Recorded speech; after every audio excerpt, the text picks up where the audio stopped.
আমি আর আপনারা দেখছেন ইউনিফ্লাই নিউজ। বহরমপুরের তৃণমূলের নেতা হুমায়ুন কবির বিদ্রোহী হয়ে উঠেছে, আর বিদ্রোহী হওয়াটা খুবই স্বাভাবিক। বহরমপুরে যে সিট থেকে ওনার টিকিট পাওয়ার কথা, সেখান থেকে ভারতীয় জাতীয় দলের ক্রিকেটার ইউসুফ পাঠান টিকিট পাচ্ছে। এই নিয়ে দেখছি উনি কি বলছেন।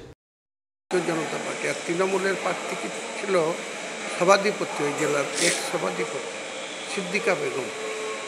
তারও হয়েছে ভোট 14,631। আর আমি টেবিল চিহ্ন নিয়ে রেজিনগরের মানুষ আমাকে 74,210 ভোট দিয়েছিল। আগামী দিনে আমি নির্দলে কি ভোট পাই, আমার কি জনসমর্থন আছে, এটা আমি যাচাই করব।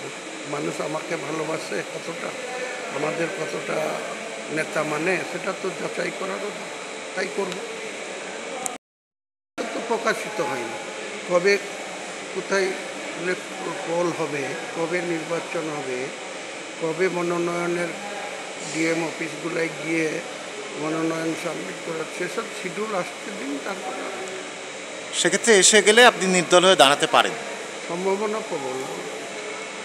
দল তো আপনার বিরুদ্ধে কোনো রকম ব্যবস্থাও নিতে পারে, সেক্ষেত্রে নিশ্চয়ই নিতে পারে, আমি ওর জন্য তৈরি আছি। বিজেপিতে যাবেন আপনি? কোথাও যাব না। আমি আগেও বলেছিলাম, আবার বলছি, আমার স্ট্যান্ড ক্লিয়ার।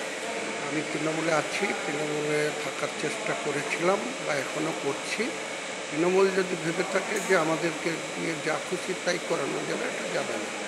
আমরা মানুষের জন্য দল করি, মানুষের প্রাথমিক চাহিদাটাকে আমরা গুরুত্ব দিই। মানুষ আমাদেরকে বলছে যে এই ধরনের প্রার্থীকে ভোট দেব না, তাদের মতামতকে গুরুত্ব দেব। তারপরে তৃণমূলের তো রাজ্য নেতৃত্ব, সর্বময় নেতৃত্ব, তার তো সব সুপ্রিম পাওয়ার। এই প্রার্থী যেমন ডিক্লেয়ার করে দিয়েছেন, কারোর সঙ্গে আলোচনার প্রয়োজন মনে করেন, কথা বলে দিন আপনি না, সেটা তেনাদের তো পাওয়ার আছে, আমাকে সাসপেন্ড করে দেওয়া, সব কিছু তো তাদের হাতে, করে দিই। উনি আমার কোনো ভূক্ষেপও নেই, কোনো এ নিয়ে কাউকে কাপড় মিনতিও করতে চাবো না যে আমাকে কেন করা হলো, এগুলো। আমি মানুষের দরবারে যাব, এর আগেও গেছি। 2016-তে আমার সঙ্গে এই ধরনের করা হয়েছিল, ওই শুভেন্দু অধিকারী এবং তখনকার তৃণমূলের জেলা সভাপতি মান্নান হোসেন, এই সৌমিক হোসেন যে রানীনগরের এমএলএ, এরা তখন আমার সঙ্গে এই ধরনের অভদ্রতা বা দাম্ভিকতা দেখিয়েছিল। তার যোগ্য জবাব আমি দিয়েছিলাম। ভারতীয় জনতা পার্টিরও সিকিউরিটি ফরফিট করে দিয়েছিলাম। 10,335 ভোট পেয়েছিল, যেখানে 1,88,000 ভোট পোল হয়েছিল। সেখানে 10% ভোট পেতে হয়, জানেন তো। 1,88,000 মানে 18-র উপর ভোট পেতে হবে, 19,000। হুমায়ুন, জঙ্গিপুর থেকে বহরমপুর থেকে ইউসুফ পাঠানকে প্রার্থী করা হয়েছে, আপনি কিভাবে দেখছেন বিষয়টা?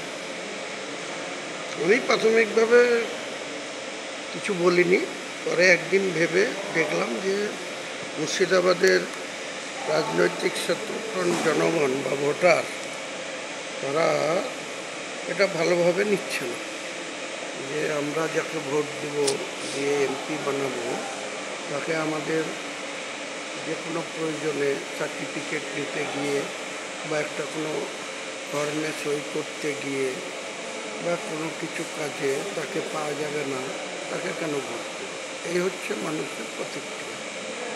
সেটার জন্য আমি নিজেও তাদের কথাটাকে গুরুত্ব আছে ভেবে আমি ভেবেছি যে এই নির্বাচনে যারা প্রতিদ্বন্দ্বিতা করবে তারা তাদের নিজের নিজের দায়িত্বে করবে। আমি অন্তত পক্ষে সেই সঙ্গে সহমত। তো দেখতে থাকুন, সাথে থাকুন ইউনিফ্লাই news. Take a well-informed decision while buying a financial product like home loan, personal loan, business loan, loan against property, credit card, car loan, SME loan, insurance, etc.